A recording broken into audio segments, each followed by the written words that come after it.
Ja, het wordt hartstikke zwaar. Maar daar moet je niet voor weglopen. Dat is een ding wat zeker is.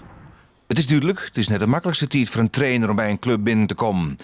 Maar Keizer is nou de juiste man van Cambuur, zat in de directie.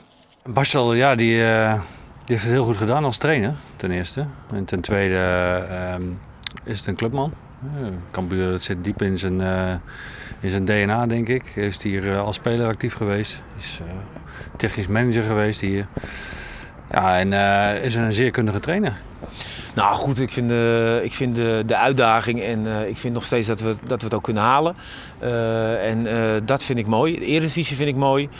Ik denk dat er een spelersgroep staat waar we gewoon wat mee kunnen. Al die redenen opgeteld bij het feit dat ik wel wat gevoelens bij deze club heb ik ja gezegd.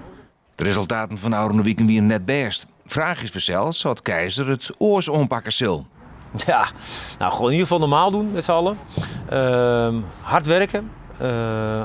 Aanvallend voetbal spelen. Waar kan. Ook realistisch voetbal spelen. Soms zullen we ook wel eens iets verder terug moeten.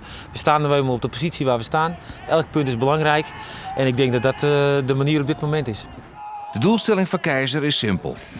Ja, eredivisieschap behouden, hè? Dat is de doelstelling natuurlijk. Het is, voor mij is het een gevecht met de Graafschap om de onderste plek. En als we dat eenmaal gewonnen hebben, dan zullen we in de play-offs echt nog alle zeilen bij moeten zetten. Het is een lange weg, maar het gaat ons lukken. Nou sneu zit Keizer voor het eerst op een bank. Sportclub Cambuur speelt dan uit in FC Twente.